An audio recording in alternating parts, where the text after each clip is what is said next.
जब भीड़ में वो गाती है तो सब लोग ब्लेसिंग देते हैं।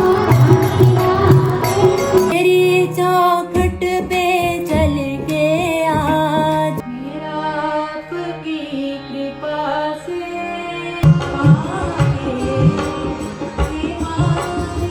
एक बेटी जो कभी ठीक से बोल भी नहीं पाती थी, आज वही अपनी आवाज से दुनिया को मंत्रमुग्ध कर रही है।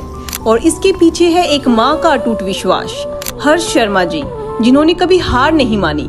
तेजस्विनी ने 1000 से अधिक भजन गाए हैं, देश विदेश के मंचों पर प्रस्तुति दी है और अनेक सम्मानों से नवाजी जा चुकी है। और former president doctor Pratibha Patil ji के हाथों नेशनल अवार्ड से भी सम्मानित किया गया।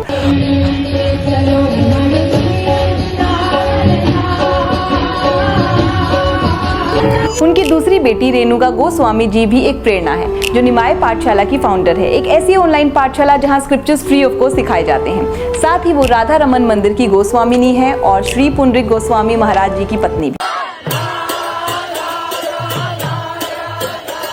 मिसेस हर्ष शर्मा जी की अपनी जर्नी भी उतनी ही इंस्पायरिंग है। उन्हें United nation NGO commission on the status of women और बेलरीना मैनेजमेंट इंस्टीट्यूट ने इनवाइट करके ऑनर किया। She transformed her fire into the action and that became an energy.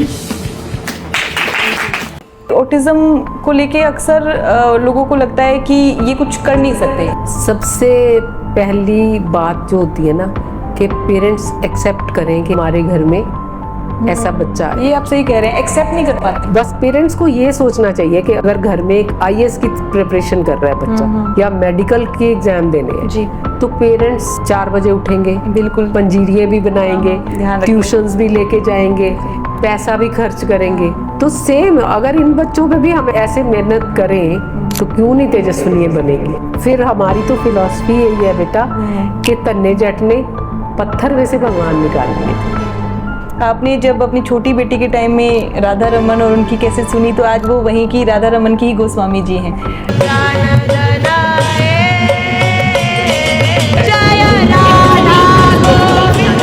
जिंदगी में आशीर्वाद लेना बहुत जरूरी है। पेरेंट्स ना यूजुअली बहुत ओवर प्रोटेक्टिव भी हो जाते हैं अपने ऑटिस्टिक चाइल्ड के लिए, तो उस पर क्या आप कहना चाहेंगे कि ये ओवर प्रोटेक्शन होना क्या ठीक रहेगा बच्चे के लिए? बिल्कुल ठीक नहीं रहेगा।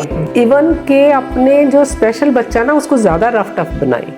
पेरेंट्स ने सदा सदा नहीं रहना, जबकि मैं ये सोचती हूँ कि भगवान एक्स्ट्रा बोझ उसी पे डालता है जिसको लगता है कि वो कैपेबल है। तो ऑटिस्टिक हो चाहे कुछ भी हो, भगवान कभी नहीं पीछे हटते।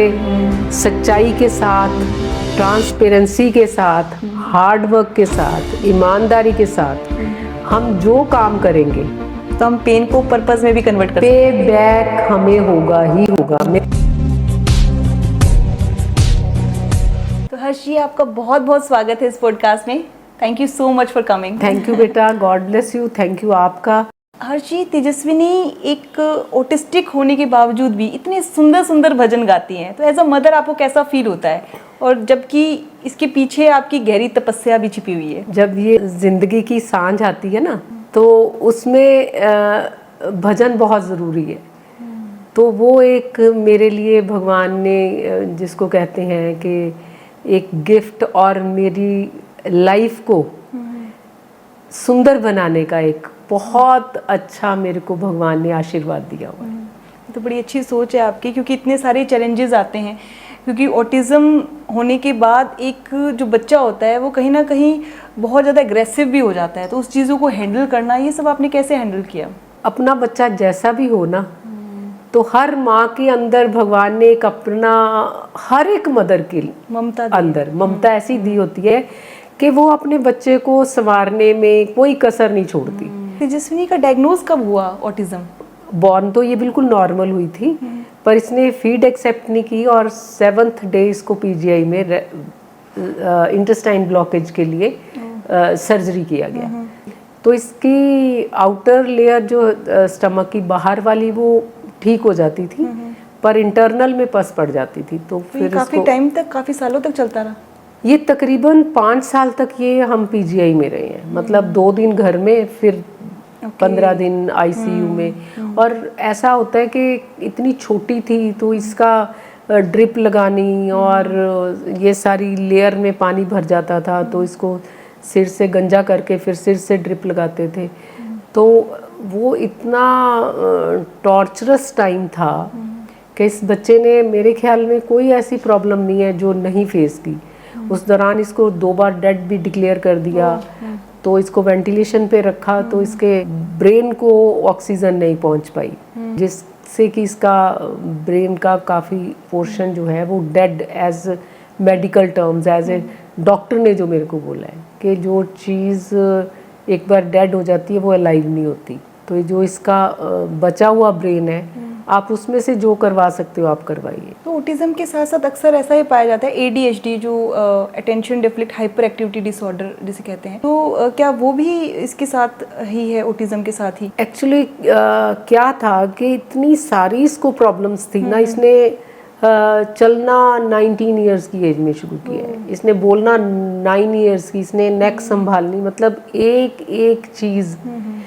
तो इतना ज़्यादा कॉम्प्लिकेशंस थी, इतनी ज़्यादा कॉम्प्लिकेशंस थी कि मुझे ये समझने का टाइम ही नहीं मिला कि इसको एक्चुअल में प्रॉब्लम क्या है, क्या क्या प्रॉब्लम्स। पैरालिटिक अटैक्स भी आ गए इसको, बहुत बड़े बड़े सीजर्स भी आते थे। आपके थ्रू मैं मैसेज भी देना चाहती हूँ पेरेंट्स को कि सीजर्स बिल्कुल ठीक हो जाते हैं, पर उसका एक ये है कि हमें जो मेडिसिन है वो कॉन्टीन्यूटली देनी पड़ती है। अगर आपने एक डोज भी मिस कर दी ना, तो स्क्रैच से ट्रीटमेंट शुरू हो जाता है, फिर से ही दोबारा से ही वही हालत हो जाती है। हाँ, तो आप देखो कि तेजस्विनी को इतने हाई सीजर्स आते थे, पर भगवान की कृपा से आज 20 साल हो गए हैं, कोई सीजर नहीं, बिल्कुल। आपसे ऑफ कैमरा भी जब हम बात कर रहे थे तो आप बता रहे थे कि अगर ये रोती थी तो रोती ही रहती थी 3 दिनों तक रोती रहती थी। ये इतना ज़्यादा, इतनी हाइपर थी ये, इतना ज़्यादा इसने मतलब मेरा सैचुरेशन पॉइंट आ जाता था किसी भी फैमिली में, किसी बच्चे के लिए ग्रो करने के लिए। जब तक पूरी फैमिली की कोऑर्डिनेशन नहीं होएगी ना, तब तक कोई बच्चा ग्रो नहीं कर सकता। जी। अगर मैं लाइमलाइट में हूँ, मैं एक फैमिली की मदर डायरेक्टर होती है, तो फादर प्रोड्यूसर होता है। मेरे से ज़्यादा जो बैक स्टेज है, जो मेरी बैकबोन है, वो मेरी फैमिली, मेरे हस्बैंड, मेरा बेटा इससे 1 साल बड़ा है बस। हाँ जी। तो आप देखो कि इतना यंग बच्चा, वो जब इसकी कोऑर्डिनेशन नहीं है, अभी भी नहीं है इसकी कोऑर्डिनेशन, तो उसके लिए बहुत एक्सरसाइजेस कराई। तो एक टाइम पे डॉक्टर ने बोला कि इसको एक ट्राइसिकल बनवा के, रिक्शा टाइप हम बनवा के, मैंने दिल्ली से बनवाई। तो आप मानोगे कि मेरा यंग बेटा ये रिक्शा चलाती थी और वो उसकी रॉड पे पीछे खड़ा होता था, ताकि कोऑर्डिनेशन सीख सके। कोऑर्डिनेशन इसको बताए कि अब यहाँ पत्थर आ रहा है, यहाँ घुमा, यहाँ कर। आप स्पिरिचुअलिटी से भी काफ़ी रूटेड हैं, तो मुझे लगता है ये भी एक रीज़न है कि जो आप यूनिवर्स को दे रहे हैं, तो यूनिवर्स भी आपको वही दे रहा है। मैं आपके थ्रू हर एक इंसान को ये मैसेज देना चाहती हूँ कि आप जितना भगवान पे सरेंडर करोगे ना, वो कहते हैं ना, जाकी रही भावना जैसी, हरी मूरत तिन पावही तैसी। आप हर एक इंसान में जो देखोगे ना, वही दिखेगा आपको। एग्जैक्टली। आपकी छोटी बेटी बहुत ज़्यादा स्पिरिचुअल है, तो ये स्पिरिचुअलिटी का भी कहाँ से आपकी छोटी बेटी में आया? आपसे? जब कंसीव किया तो मेरे ना बहुत ज़्यादा वॉमिटिंग और मेरे को कुछ डाइजेस्ट नहीं होता था। तेजस्विनी के टाइम में? तीनों बच्चों के टाइम पे। तो मेरे को ना डेली 2 इंजेक्शन लगते थे, एक सुबह और एक शाम को। और मैं जैसे मदर्स होती हैं तो मैं सोफे पे ही लेटी रहती थी। तो ये मेरे को कुछ कैसेट्स, कुछ भजन मेरे बड़े फेवरेट थे, तो वो 24/7 वो सुनती थी मैं। तो यही रीजन रहा होगा कि तेजस्विनी आज बिल्कुल भजन गाती है। मेरे बेटे के टाइम पे भी और तेजस्विनी के टाइम पे भी, और रेणुका के टाइम पे एक अजय पोहंकर जी हैं, पंडित, क्लासिकल सिंगर हैं। तो वो उनकी एक CD कैसेट थी, गोविंद जय जय गोपाल जय जय, राधा रमण हरि गोविंद जय जय। तो आप मानोगे वो कम से कम, तब तो राधा रमण जी का मुझे पता ही नहीं था। तो जब इसको कंसीव किया है तो मैं वो वही कैसेट्स बहुत ज़्यादा सुनी, वो अभी तक सुनती हूँ मैं, मेरी फेवरेट है वो। जी, जैसे आप यूनिवर्स की जो हम बात कर रहे हैं तो सही है, बिल्कुल बिल्कुल वही मैनिफेस्ट हुआ। आपने जब अपनी छोटी बेटी के टाइम में राधा रमन और उनकी कैसेट सुनी तो आज वो वहीं की राधा रमन की ही गोस्वामी जी हैं। बिल्कुल, देखो वो कैसे वहाँ पहुँच गई, एक ऑक्सफोर्ड यूनिवर्सिटी से डिस्टिंक्शन की हुई और वर्ल्ड गेम्स में ब्रॉन्ज मेडल लेके रोलर स्केटिंग में 22 साल में अपने धाम पहुँच गई। तो तेजस्विनी भी, क्योंकि ऑटिज्म होने के बाद ना एक मेमोरी उस तरह का आईक्यू नहीं रहता, लेकिन उन्हें 1000 भजन आते हैं, तो ये भी अपने आप में एक बहुत कमाल की बात है। जब भीड़ में वो गाती है तो सब लोग ब्लेसिंग्स देते हैं। जिंदगी में आशीर्वाद लेना बहुत जरूरी है, सही कह रहे हैं। बहुत ज़रूरी आशीर्वाद है, उसी से ग्रो किए है। स्टैटिस्टिक के हिसाब से बात करें हर्ष जी तो 1 in 68 चाइल्ड ऑटिस्टिक हैं, मतलब 68 में से एक चाइल्ड ऑटिस्टिक है और अब ये रेशियो बढ़ रहा है बहुत। लेकिन हम अपने आसपास देखते हैं तो बहुत सारे बच्चे हमें उस तरह से नज़र भी नहीं आते हैं। तो क्या पेरेंट्स उनके अंदर एक एम्बेरसमेंट होती है कि कहीं उनके बच्चों को अगर हम बाहर लेके जाएंगे तो वो कोई कुछ तोड़ फोड़ देंगे, तो इसलिए कहीं ना कहीं वो अंदर अंदर छुपाए हुए भी रखते हैं। तो इसके बारे में आपका क्या टेक है कि एक पेरेंटिंग टेक्निक के बारे में भी आप ज़रूर गाइड कीजिए।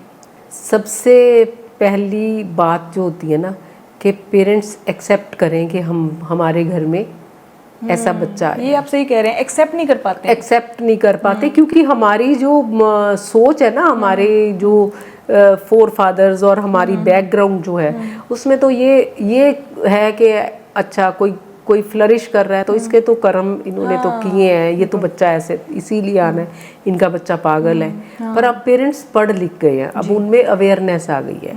और जबकि मैं ये सोचती हूँ कि भगवान एक्स्ट्रा बोझ उसी पे डालता है जिसको लगता है कि वो कैपेबल है।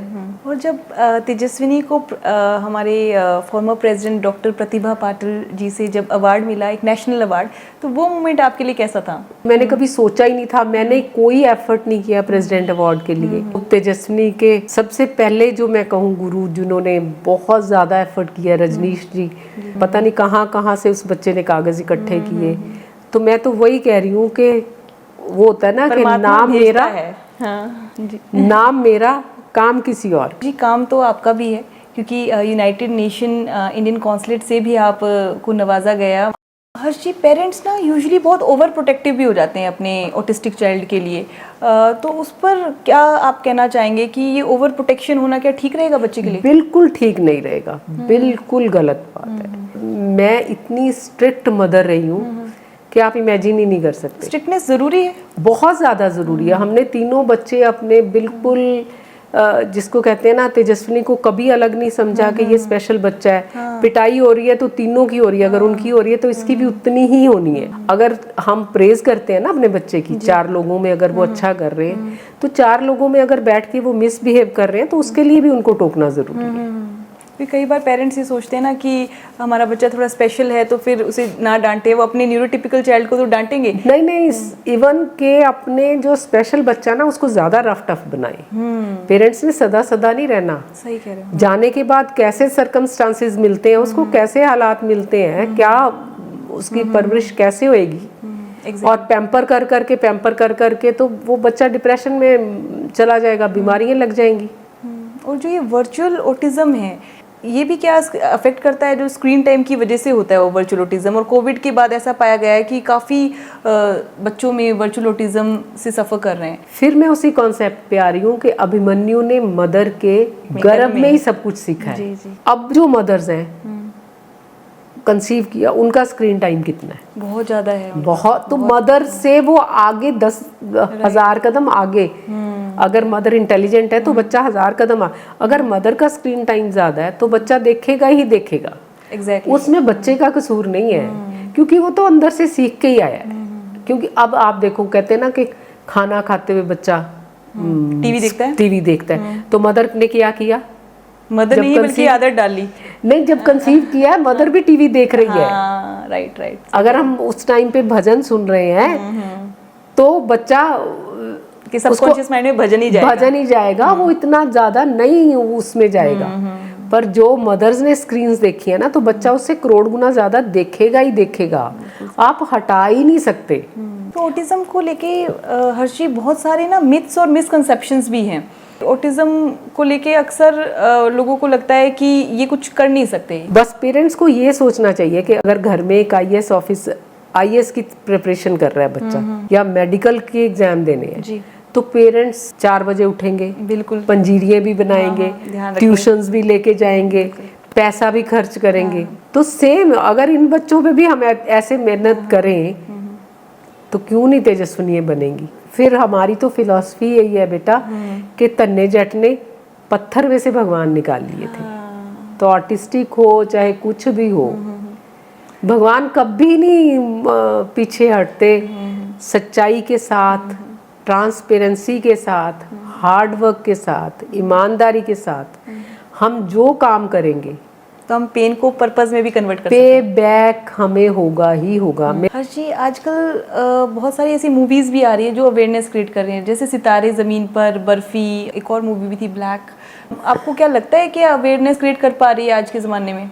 बहुत ज़्यादा ये मैसेज जो है ना सोसाइटी को, मैं तो पहले ही कहती हूँ कि मैं तेजस्विनी को जो मैंने अब 25-30 साल हो गए मेरे को उसको भजन सिखाते हुए, मेहनत करवाते हुए, और कोई भी मदर है जिसका बच्चा इस हाइट तक गया है, कितनी मेहनत है उसके पीछे।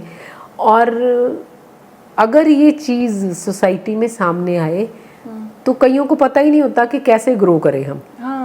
तो ये मैसेज जाता है और वो भी मेहनत कर सकता है, हेल्प मिलती है, इससे इंस्पिरेशन भी मिलती है। बिल्कुल। जैसे अगर हिस्ट्री की बात करें, स्टीफन हॉकिंग और न्यूटन और आइंस्टाइन का भी मैं पढ़ रही थी कि उनमें भी कहीं ना कहीं ऑटिस्टिक ट्रेट थे, उन्होंने मिरेकल क्रिएट किए। बिल्कुल किए। जैसे चलो ठीक है, हम एक ब्लेस्ड फैमिली से हैं, ठीक है, फाइनेंशियल इश्यूज नहीं है, लेकिन बहुत सारे ऐसे लोग हैं जो फाइनेंशियली भी स्ट्रांग नहीं है। तो उनके लिए क्या कुछ एनजीओज या गवर्नमेंट कुछ ऐसा कर रही है? और गवर्नमेंट ने इतनी फैसिलिटीज देनी शुरू कर दी हैं अब कि इतने स्कूल्स हैं, इतने गवर्नमेंट उसमें है जहाँ फ्री ऑफ कॉस्ट आप ट्रेनिंग ले सकते हो, मदर ले सकती है, बच्चे को दे सकती है। पर हर्षी, एक बात मैं आपको यहाँ रुकती हूँ। मैंने किसी मदर से बात कर रही थी, वो बता रहे थे कि जो स्पेशल स्कूल्स होते हैं, जो गवर्नमेंट के स्कूल्स हैं, उनमें एक टीचर है ओवर 8 स्टूडेंट्स, मतलब 8 ऐसे बच्चे हैं उन, क्योंकि एक संभालना ही एक मदर के लिए बड़ा एक चैलेंजिंग होता है। और 8 बच्चों को कैसे संभाल सकती है एक टीचर?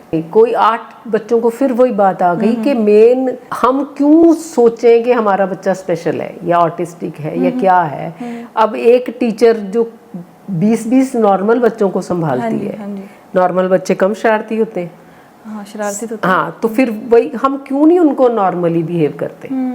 जहाँ वो बच्चे गलत कर रहे हैं उनको डांटना भी पड़ेगा। जहाँ बच्चे, तो यही होता है ना कि पैम्पर नहीं कर सकते ना, टीचर्स पैम्पर नहीं करते, राइट। हाँ। तो मदर्स पैम्पर करती हैं तो उनको लगता है कि बहुत मुश्किल है संभालना। हमने अभी तेजस्विनी फाउंडेशन जी, बनाई मैं भी है। उसी पे आने वाली थी। हाँ जी, तो फाउंडेशन में अभी हमने वो सितारे ज़मीं पे मूवी दिखाई है। अभी स्पेशल ओलंपिक भारत के लिए मैंने 600 टी-शर्ट्स बनवाई हैं। और मैं तो अभी तो मेरी शुरुआत है, अभी हमने 2 मंथ्स ही हुए हैं ये फाउंडेशन बनाए हुए। हमने 500 प्लांट्स लगाए हैं कई जगह पे। तो ऐसे करके, और मैं ये सोचती हूँ कि जो मदर बिल्कुल ही कैपेबल नहीं है, जो बच्चे के लिए कुछ भी नहीं कर सकती, और उसका बच्चा ऐसा है, तो हम उसको स्कॉलरशिप लगाएंगे अब फाउंडेशन के अंडर, कि ताकि वो पर मेहनत करे। हाँ, मतलब पेरेंट को भी मेहनत करनी पड़ेगी। पेरेंट मेहनत करे। हाँ, फैसिलिटी हम प्रोवाइड करेंगे। खास तौर से जो फाइनेंशियली वीक हैं, तो हाँ, उनके लिए अगर तो होगा बड़ी तो स्कॉलरशिप भी देंगे बच्चे को। मेरी लाइफ का मोटो यही था कि तेजस्विनी के शोज से मैं एक होम बनाऊं जिसमें ये बच्चे हों स्पेशल, और कुछ पेरेंट्स ऐसे हों जिनका कोई बच्चा नहीं है। कोई केयर टेकर नहीं रखना, क्योंकि इन बच्चों को तो पता ही नहीं है। तो पेरेंट्स एक बच्चा अडॉप्ट करें, और अगर भगवान की इच्छा हुई, उसकी कृपा हुई तो हो जाएगा, और अगर ना भी हुआ तो जैसे चल रहे हैं इसको थोड़ा और ग्रो करते जाएंगे। तो हर्षी, कोई आप ऑटिज्म फ्रेंडली डाइट भी होती है इन बच्चों के लिए? क्योंकि कुछ जैसे चॉकलेट्स या कुछ हाई कार्ब्स अगर खा लेते हैं तो हाइपर एक्टिविटी बढ़ जाती है। तेजस्विनी है, उसकी मैंने डाइट फिक्स की हुई है। हाँ, वो फिट है बिल्कुल। मतलब ना तो अगर मैं उसको बोल देती हूँ ना कि तूने आधी चपाती खानी है तो वो आधी ही खाएगी। बट यूजुअली ऐसा भी देखा गया है कि अब उनको आप भूख ज्यादा देखो, नहीं लगती। नहीं लगती भूख तो आप हम नॉर्मल इंसान है। वो हमारे पंजाबी में कहावत है कि लड़ाई लस्सी और भूख, इन तीन चीज़ों को बढ़ाना बहुत आसान है। लस्सी में जितना मर्जी पानी डालते जाओ और आप खाना शुरू कर दो, कोई नॉर्मल इंसान भी हो तो वो मोटा होएगा ही होएगा। हम क्या है वो इस सिंपथी के मारे कि हमारा बच्चा बिजी रहे चलो खाने में। पर जो साइकोट्रोपिक ड्रग्स होती हैं, वो जो मेडिसिन जो दी जाती हैं बच्चों को शांत करने के लिए, उससे भी ये कहते हैं कि मोटापा होता है। नहीं, मैं बता रही हूँ कि तेजस्विनी तो इतना 3-3 दिन 3-3 रात ये कॉन्टिन्यूसली रोती थी, ऐसे अपने वो कर लेती थी। 5 साल इसकी मेडिसिन चली है। मैं तो लिमिट से ज़्यादा दिया ही नहीं कभी खाने को। मतलब डाइट कंट्रोल होना बहुत ज़रूरी है। बहुत ज़रूरी। बच्चों को और चीज़ों का पता हो ना हो, खाने की चीज़ों के सारे नाम आते हैं। ये खिला दो, वो खिला दो, इतने तो वो कैसे हुआ? बाद में वही बात है कि ये चीज़ जो है ना आपको डे 1 से कर्व करनी पड़ेगी कि बच्चों को लिमिटेड खाना, टाइम से खाना, लिमिटेड खाना। Thank you so much Harsha ji. Thank you बेटा, God bless you. Thank you आपका, आपने बुलाया और it's my honour. Same here बेटा। दोस्तों, आज के एपिसोड में हमने सुना एक बहुत ही इंस्पायरिंग जर्नी का सफर और सीखा कैसे चैलेंजेस को फेस करके भी लाइफ में एक्सीलेंस अचीव किया जा सकता है। अगर आपको ये एपिसोड पसंद आया हो तो प्लीज लाइक, शेयर और सब्सक्राइब करना ना भूलिए। इस चैनल पर हम आगे भी ऐसे ही स्टोरीज और कन्वर्सेशन लाते रहेंगे जो हीलिंग, इंस्पिरेशन और लाइफ के हर एस्पेक्ट को टच करेगी। हम ट्राई करेंगे कि ऐसे लोगों को इन्वाइट करें जो आपको मोटिवेट करे और गाइड कर सके।